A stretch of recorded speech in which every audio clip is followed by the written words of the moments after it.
Good morning students, welcome to my channel by concept at your fingertips. Student, आज हम discuss करेंगे blood की detail study करने से पहले हमें ये पता होना चाहिए कि ब्लड एक्चुअली हमारी बॉडी में करता क्या है, इसका मेन फंक्शन क्या है, या फिर बॉडी को ब्लड की रिक्वायरमेंट क्यों पड़ी। देखिए स्टूडेंट, इसको मैं आपको एक्सप्लेन करूंगा एक छोटे से एग्जाम्पल के साथ। हम बचपन से पढ़ते आ रहे हैं कि जो ह्यूमन बींग्स होते हैं वो ऑक्सीजन को इंटेक करते हैं और CO2 को एक्सहेल करते हैं। ये जो ऑक्सीजन होता है इसे हमारी बॉडी की जो सेल्स होती हैं ये इस ऑक्सीजन को यूटिलाइज करके फूड का ऑक्सीडेशन करती है ताकि हमारी बॉडी के लिए एटीपी का सिंथेसिस हो सके, और उस एटीपी को यूज करके जो ह्यूमन बींग्स होते हैं वो वेरियस फंक्शन को प्रोसीड आउट करते हैं। अब आपके दिमाग में चल रहा होगा कि फूड का ऑक्सीडेशन सेल में हो रहा है और ब्लड का कनेक्शन क्या है। भैया कनेक्शन है, कनेक्शन ये है कि जो सेल्स तक जो ऑक्सीजन पहुंचा है ना, ये अपने आप नहीं पहुंचा, इसे पहुंचाया गया है by the help of blood. तो ब्लड ने क्या किया, ब्लड ने सेल्स को ऑक्सीजन दिया, वहां से जो हार्मफुल जो सब्सटेंस है जैसे कि CO2 उसको कलेक्ट किया और निकल लिया। तो इस पूरे एग्जांपल से एक बात समझ में आ रही है हमें, वो बात ये है कि जो ब्लड है कि blood is transporting fluid of our body. Blood is transporting fluid of our body, कि जो ब्लड है वो हमारी बॉडी में ट्रांसपोर्टेशन का काम करता है, चाहे से वो एसेंशियल न्यूट्रिएंट्स हो और चाहे से वो गैसियस हो। दूसरा पॉइंट कि जो ब्लड है, blood is false fluid connective tissue. Student, जो हमारा जो ब्लड है वो फॉल्स फ्लूइड कनेक्टिव टिश्यू है, ये इसकी स्टैंडर्ड डेफिनेशन है। अब बात ये आती है कि इसको फॉल्स क्यों कहा गया है। इसको फॉल्स इसीलिए कहा गया है क्योंकि दे डिवॉइड ऑफ न्यूक्लियस, इनमें न्यूक्लियस नहीं होता। और सेकंड पॉइंट है कि इनका जो मैट्रिक्स होता है आरबीसी का या फिर ब्लड का जो मैट्रिक्स होता है उनमें उनके मैट्रिक्स में फाइबर भी एब्सेंट होते हैं। They also divide matrix in their fibre, in their matrix. ठीक है स्टूडेंट, अब हम बात करेंगे कुछ सिंपल टर्म्स की जो कि ब्लड से रिलेटेड है। पहला, स्टडी ऑफ ब्लड। ब्लड की स्टडी को हम कहते हैं हेमेटोलॉजी।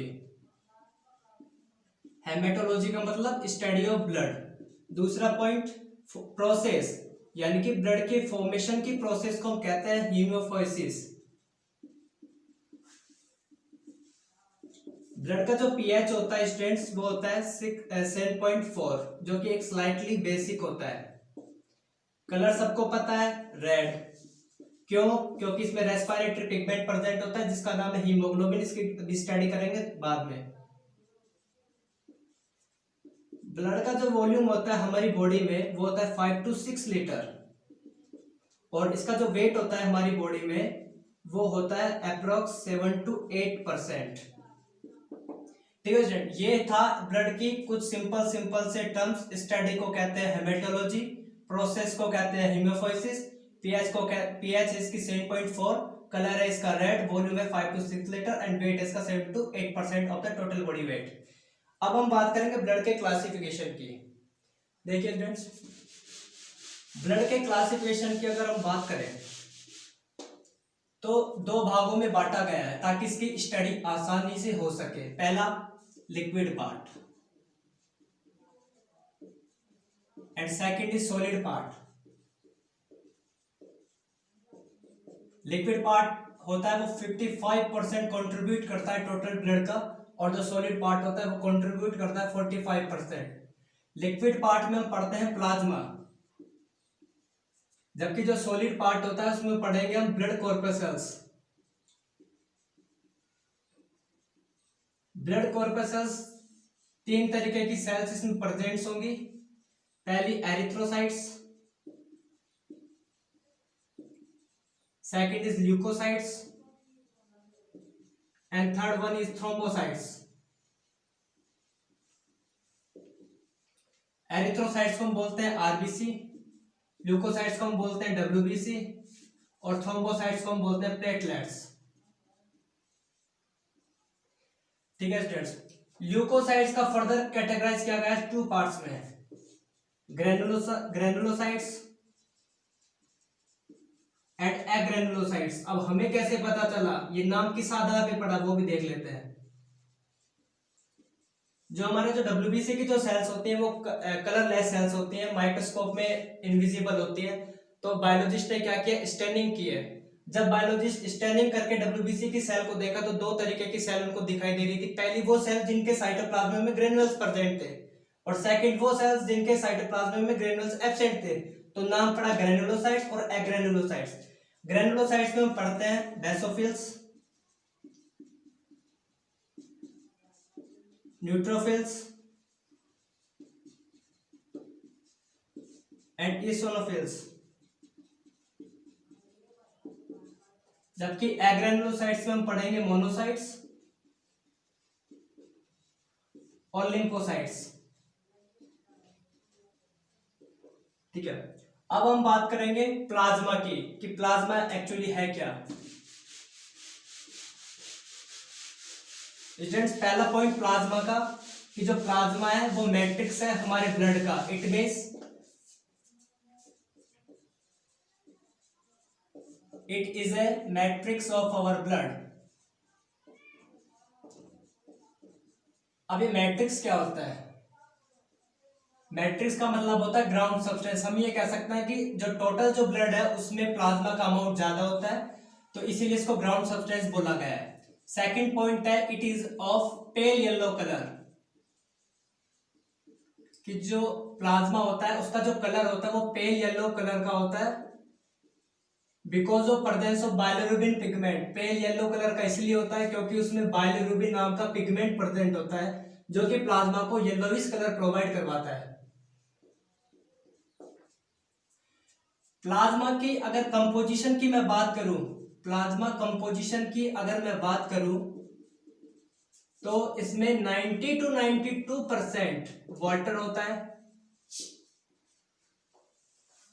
जबकि 6 to 8% इसमें प्लाज्मा प्रोटीन्स होते हैं। इसके अलावा स्मॉल अमाउंट में मिनरल्स जैसे कि सोडियम के आयंस, पोटेशियम के आयंस, क्लोरीन के आयंस, और इसके अलावा glucose, amino acids small amount में, वेरी वेरी स्मॉल अमाउंट में, प्लस लिपिड्स। ठीक है, प्लाज्मा की कंपोजिशन की बात कर रहे हैं। वाटर होगा 90 to 92%, 6 to 8% होंगे प्लाज्मा प्रोटीन जो भी हम डिस्कस करेंगे। इसके अलावा स्मॉल अमाउंट में मिनरल्स प्रेजेंट होंगे जैसे कि सोडियम, पोटेशियम, क्लोरीन के, और ग्लूकोज, एमिनो एसिड, लिपिड बहुत ही स्मॉल अमाउंट में। अगर हम इस प्लाज्मा प्रोटीन की बात करें, प्लाज्मा प्रोटीन की बात करें तो ये तीन तरीके के प्लाज्मा प्रोटीन्स होते हैं। पहला एल्ब्यूमिन, दूसरा फाइब्रिनोजन और तीसरा ग्लोबुलिन। प्लाज्मा प्रोटीन तीन तरीके के होंगे, एल्ब्यूमिन, फाइब्रिनोजन, ग्लोबुलिन। एल्ब्यूमिन का काम होता है हमारे बॉडी में जितने भी जो फ्लूइड्स है उनके ऑस्मोटिक कंसंट्रेशन को मेंटेन करना। It maintain the osmotic concentration of our body fluids। हमारी बॉडी में जितने भी जो फ्लूइड्स हैं उन सब का ऑस्मोटिक कंसंट्रेशन को मेंटेन करने का काम होता है एल्ब्यूमिन, जो कि एक प्लाज्मा प्रोटीन है। फाइब्रिनोजन का काम होता है ब्लड क्लॉटिंग का फॉर्मेशन करना। It involves in the blood clotting mechanism.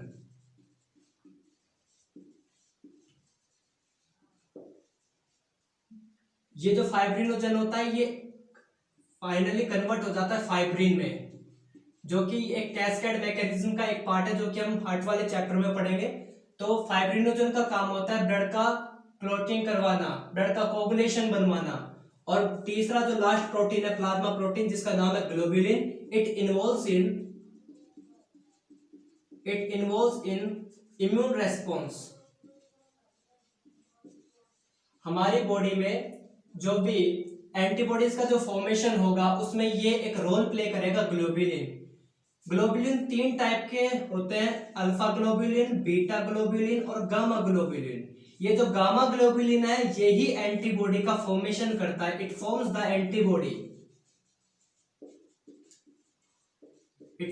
Antibody, ठीक है स्टूडेंट। एक पॉइंट मैं आपको बताना चाहूंगा कि गामा ग्लोब्यूलिन के अलावा जितने भी प्लाज्मा जो प्रोटीन्स होंगे वो सारे के सारे लिवर में बनेंगे। केवल एक गामा ग्लोब्यूलिन ही एक ऐसा प्रोटीन है जो कि लिम्फोइड ऑर्गन में बनेगा। ये था हमारा प्लाज्मा का composition.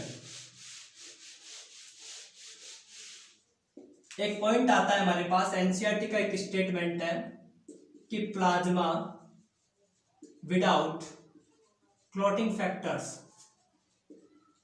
Plasma without clotting factors known as serum, known as serum.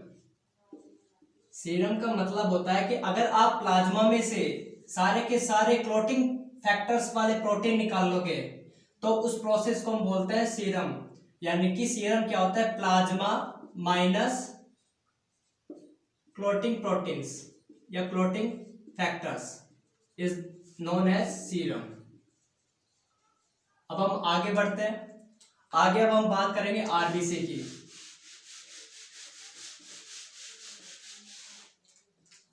RBC, red blood cells. पहला पॉइंट आता है इनके लिए कि these are the most abundant, these are the most abundant blood corpuscles. कि जो हमारी आरबीसी की जो सेल होती हैं ये सबसे ज्यादा अमाउंट में प्रेजेंट होने वाली ब्लड कॉर्पसेल्स होती हैं। आप अगर आरबीसी, डब्ल्यूबीसी और प्लेटलेट्स को कंपेयर करोगे तो उनके कंपैरिजन में आरबीसी की सेल सबसे ज्यादा अमाउंट में प्रेजेंट होगी। अब इसका पता कैसे चला? इसका पता ऐसे चला कि पीसीवी की वैल्यू ऑलमोस्ट इक्वल होती है एचवी के बराबर। अब ये पीसीवी क्या है? पीसीवी का मतलब होता है पैक्ड सेल वॉल्यूम और एचवी का मतलब होता है हेमोक्रिट वॉल्यूम। अब ये पैक्ड सेल वॉल्यूम का मतलब क्या है कि total blood corpuscles present in blood,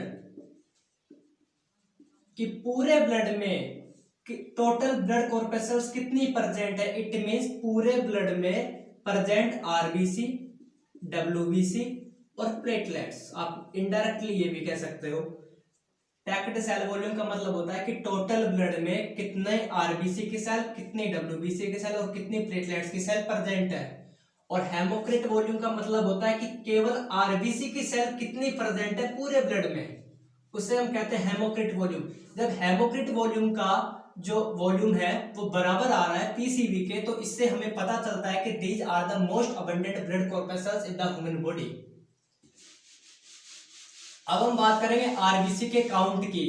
एक जो हेल्थी ह्यूमन होता है, हेल्थी ह्यूमंस में जो आरबीसी का जो काउंट होता है वो 5 million to 5.5 million millimetre cube के बराबर होगा। इट मींस हम ये कह सकते हैं कि जो हेल्थी ह्यूमंस में जो आरबीसी का जो काउंट होता है वो 5 मिलियन टू 5.5 मिलियन पर मीटर क्यूब की सेल्स उसमें प्रेजेंट होंगी। जो न्यूली बॉर्न जो बेबी होता है, न्यूली बॉर्न बेबी में ये अमाउंट बढ़ जाता है और वो पहुंच जाता है 6.8 मिलियन तक। आरबीसी की अगर मैं शेप की बात करूं तो मैच्योर जो मैमल्स होते हैं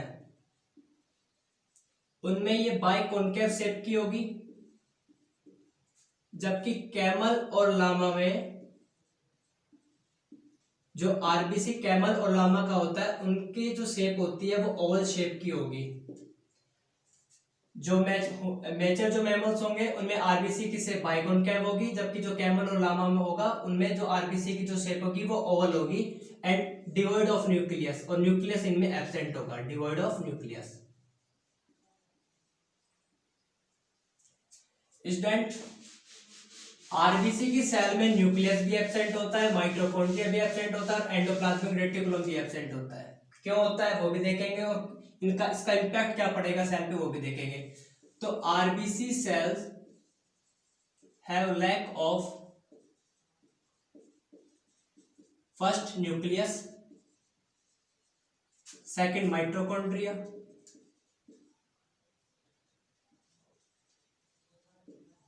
and third is endoplasmic reticulum. देखिए पहले बात करते हैं कि आरबीसी की सेल में न्यूक्लियस, माइटोकॉन्ड्रिया और एंडोप्लाज्मिक रेटिकुलम एब्सेंट क्यों होता है? इसीलिए होता है, देखिए मान लीजिए अपने पास कोई आरबीसी की सेल है, ये हमारा माइटोकॉन्ड्रिया, ये एंडोप्लाज्मिक रेटिकुलम और ये न्यूक्लियस, और एक ये आरबीसी की सेल है जिसमें कुछ भी नहीं है। तो ज्यादा स्पेस कौन सी सेल में प्रेजेंट होगा, फर्स्ट में या सेकंड में? ऑब्वियसली बात है कि ज्यादा से ज्यादा अमाउंट में जो स्पेस होगा वो सेकंड सेल में प्रेजेंट होगा, क्योंकि ये पूरी खाली है।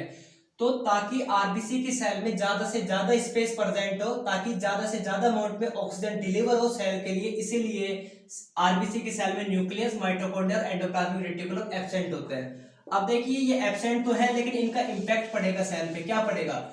न्यूक्लियस एब्सेंट होने के कारण से आरबीसी की सेल कभी भी डिवाइड नहीं करेंगी, दे नेवर डिवाइड्स।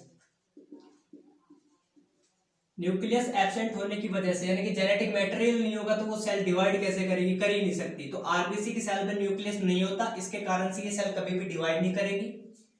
माइटोकॉन्ड्रिया के एब्सेंट होने के कारण से ये जो सेल होती है ये एनारोबिकली रेस्पायर करेंगी, और एंडोप्लाज्मिक रेटिकुलम के एब्सेंट होने के कारण से जो आरबीसी की सेल है उसका जो एंडोस्केलेटन होता है वो प्रोटीन का बनेगा, प्रोटीन का बना हुआ था, उसको हम बोलते हैं स्ट्रोमेटिन। और ये जो स्ट्रोमेटिन होता है ये स्पॉन्जी नेचर का होता है। अब इससे फायदा क्या हुआ सेल को? एक मिनट रुक जाओ, बताऊंगा। मैंने बोला कि आरबीसी की सेल में एंडोप्लाज्मिक रेटिकुलम भी एब्सेंट होता है। इसके कारण क्या होता है, इनका जो एंडोस्केलेटन होता है आरबीसी की सेल का वो प्रोटीन का बना हुआ होता है, उसको हम बोलते हैं स्ट्रोमेटिन। स्ट्रोमेटिन अपने आप में एक स्पॉन्जी नेचर का होता है। अब देखिए स्पॉन्जी नेचर से आरबीसी को क्या मदद मिली? मदद ये मिली कि आरबीसी की जो साइज होती है वो 7.5 माइक्रोमीटर के समथिंग होती है। 7.5 माइक्रोमीटर की आरबीसी की साइज की सेल क्रॉस आउट हो जाती है कैपिलरीज के डायमीटर जो कि होता है 5 माइक्रोमीटर के समथिंग। इट मींस मैं ये कहना चाहता हूं ब्लड कैपिलरीज का जो क्रॉस सेक्शन एरिया होता है या फिर डायमीटर होता है वो 5 माइक्रोमीटर होता है, और आरबीसी की साइज होती है 7.5 माइक्रोमीटर। तो 7.5 माइक्रोमीटर की आरबीसी की सेल पास आउट हो जाएगी केवल 5 माइक्रोमीटर के डायमीटर से। तो ये कैसे पॉसिबल हुआ? ये पॉसिबल हुआ क्योंकि आरबीसी की सेल अपने आप में क्या हुई? फ्लेक्सिबिलिटी। ये फ्लेक्सिबिलिटी इसको कहां से मिली? स्ट्रोमेटिन से। तो एंडोप्लाज्मिक रेटिकुलम के एब्सेंट होने की वजह से इनका एंडोस्केलेटन प्रोटीन से बना और उसको हमने नाम दिया स्ट्रोमेटिन। स्ट्रोमेटिन अपने आप में एक फ्लेक्सिबिलिटी को अचीव करवाएगा आरबीसी से, ताकि ये पास आउट हो जाए 5 माइक्रोमीटर की ब्लड कैपिलरी के डायमीटर से। स्टूडेंट अब हम बात करेंगे डोनेंस मेम्ब्रेन और डोनेंस फिनोमेना। ये बहुत इंपॉर्टेंट टर्म्स हमारे पास। प्लाज्मा मेम्ब्रेन ऑफ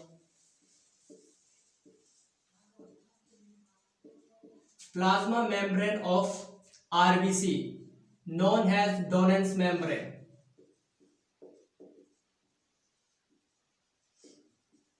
कि आरबीसी की जो प्लाज्मा मेम्ब्रेन होती है उसे हम डोनेंस मेम्ब्रेन कहते हैं। ये हाईली परमिएबल होती है, it is highly permeable for chlorine ions and carbonate ions, while it is non-permeable to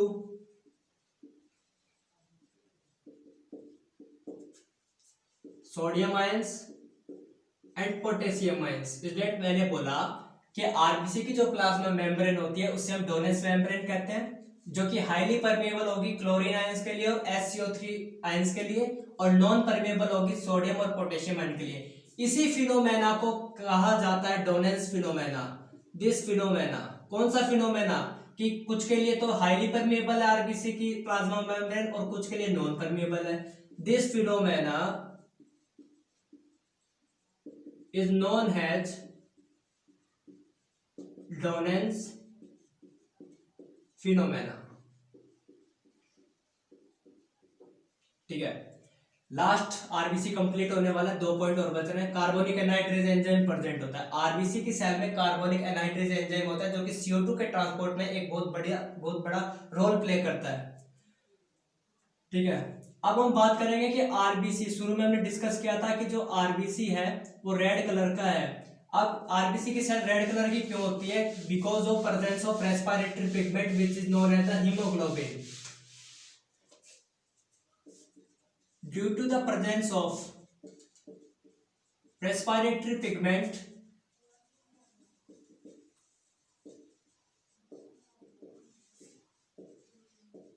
in RBC cell, it seems to appear, it seems to red color, and this pigment is known as hemoglobin, and this pigment is known as hemoglobin. मैंने बोला RBC की जो cell है उसमें एक pigment present होता है जो कि रेस्पिरेटरी पिगमेंट होता है, ऑक्सीजन को बाइंड करके लेके जाएगा और सेल तक डिलीवर करेगा। उस पिगमेंट को हम बोलते हैं हीमोग्लोबिन, जो कि हमारी आरबीसी की सेल को एक रेड कलर प्रोवाइड करवाएगा। ठीक है, अब हम डिटेल स्टडी करेंगे हीमोग्लोबिन की कि हीमोग्लोबिन एक्चुअली है क्या। देखिए हीमोग्लोबिन नाम से पता चल रहा है इसमें दो पार्ट्स होंगे, हीम प्लस ग्लोबिन। ये जो हीम है वो कंट्रीब्यूट करता है हीमोग्लोबिन का 5%, जबकि जो ग्लोबिन जो पार्ट होता है ये कॉन्स्टिट्यूएंट ये कंपोजिट करेगा 95%। हीमोग्लोबिन में दो पार्ट्स, हीमोग्लोबिन दो पार्ट से मिलकर बना हुआ होता है, haem plus globin. Haem 5% and globin 95%। ठीक है, अब जो हीम होता है वो आयरन का और पोरफायरिन से बना हुआ होता है, पोरफायरिन, जबकि जो ग्लोबिन होता है it is made up of protein. मैंने बोला हीमोग्लोबिन के दो पार्ट्स होते हैं, हीम प्लस ग्लोबिन। हीम 5% होता है, ग्लोबिन 95% होता है। हीम होता है वो आयरन और पोरफायरिन का बना हुआ होता है, जबकि जो ग्लोबिन होता है वो प्रोटीन का बना हुआ होता है। अब स्टूडेंट हीमोग्लोबिन के हीम पार्ट में जो आयरन प्रेजेंट होता है उसकी ऑक्सीडेशन स्टेट होती है +2। ठीक है, ये क्वेश्चन काफी बार पूछा गया है कि हीमोग्लोबिन में जो आयरन प्रेजेंट होता है उसकी ऑक्सीडेशन स्टेट कितनी होती है, तो +2 in the form of ferrous iron. जबकि जो हमारी मसल्स में मायोग्लोबिन में जो आयरन प्रेजेंट होता है उसकी ऑक्सीडेशन स्टेट +3 होती है। अब हम बात करेंगे प्रोटीन यानी कि ग्लोबिन। ग्लोबिन 4 पॉलीपेप्टाइड की चेन से बना होता है, पेप्टाइड की चेन से बना होता है। पहला अल्फा, दूसरा beta, gamma and delta. Alpha जो पॉलीपेप्टाइड की जो चेन होती है वो 141 अमीनो एसिड से बनी होती है, जबकि जो बीटा, गामा और डेल्टा जो पॉलीपेप्टाइड की चेन होती है वो 146 अमीनो एसिड से बनी हुई होती है। अब ये अलग अलग पॉलीपेप्टाइड चेन्स के आधार पे ह्यूमन बींग्स में जो हीमोग्लोबिन होता है वो 3 टाइप का होता है। पहला HbA1, दूसरा HbA2, third one is HbF। HbA1 जो कि एडल्ट में पाया जाता है, HbA2 भी एडल्ट में पाया जाता है और HbF भी एडल्ट में पाया जाता है। इसमें 2 अल्फा की प्लस 2 बीटा की पॉलीपेप्टाइड चेन्स प्रेजेंट होंगी। HbA2 में 2 अल्फा एंड 2 डेल्टा, और जो ये फीटल में पाया जाता है।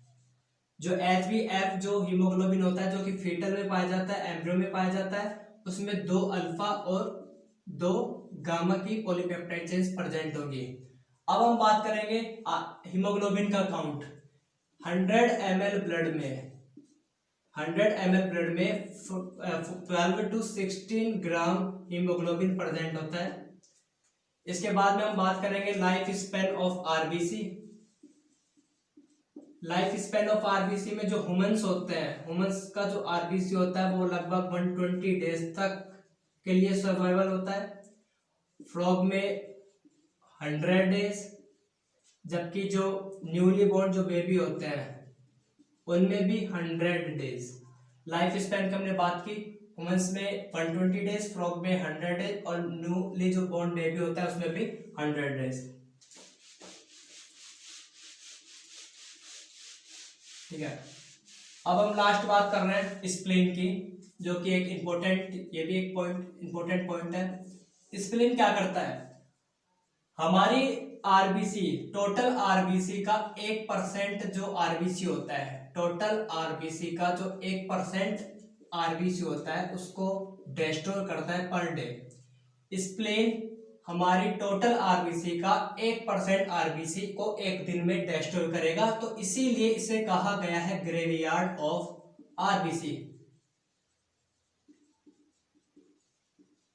स्प्लीन को ग्रेवयार्ड ऑफ आरबीसी इसीलिए कहा गया है because it destroy 1% of total RBC in per day in human body, कि ये ह्यूमन बॉडी में टोटल आरबीसी का 1% आरबीसी को पर डे ये किल करता है। और इसे हम ब्लड बैंक भी कहते हैं, बॉडी का ब्लड बैंक भी कहते हैं। क्यों कहते हैं? क्योंकि ये एक्सेस अमाउंट में ये स्टोर करेगा एक्सेस अमाउंट में जो ब्लड होता है, यानी कि हमारी बॉडी में जो एक्सेस अमाउंट में जो ब्लड बच जाता है उसको स्टोर करने का काम करेगा स्प्लीन, इसीलिए इसको ब्लड बैंक कहा गया है। It store the excess amount of blood. Last point हम अब डिस्कस करेंगे एरिथ्रोपोइसिस का। कुछ टर्म्स को डिफाइन करने की कोशिश करते हैं। पहला वर्ड आता है हमारे पास एरिथ्रोपोइसिस। एरिथ्रोपोइसिस का मतलब होता है प्रोडक्शन ऑफ आरबीसी। आरबीसी के बनने की प्रक्रिया को हम बोलते हैं एरिथ्रोपोइसिस, फॉर्मेशन ऑफ आरबीसी। और कहां बनती है? हमारे बोन मैरो में, रेड बोन मैरो में। आरबीसी का प्रोडक्शन कहां होता है? रेड बोन मैरो में। प्रोसेस को क्या बोलते हैं? एरिथ्रोपोइसिस। पहला जो आरबीसी होता है वो यॉल्क सेल्स में बनता है, ठीक है। इसके बाद में हम बात करते हैं, एक आता है पॉलीसाइटीमिया। पॉलीसाइटीमिया का मतलब होता है कि अगर आरबीसी के अमाउंट में, अगर आरबीसी का अमाउंट बढ़ते जा रहा है, उस प्रोसेस को हम बोलते हैं, उस वर्ड को हम बोलते हैं पॉलीसाइथीमिया। एक वर्ड आता है हमारे पास एनीमिया। एनीमिया का मतलब होता है आरबीसी अमाउंट में कमी आना। अगर आरबीसी का अमाउंट कम हो रहा है बॉडी में तो उस प्रोसेस को बोलेंगे एनीमिया, उस वर्ड को बोलेंगे एनीमिया। अगर आरबीसी का काउंट बढ़ रहा है बॉडी में उसको हम बोलेंगे पॉलीसाइथीमिया, ठीक है। लास्ट आता है हमारे पास पायोकिलोसाइटोसिस।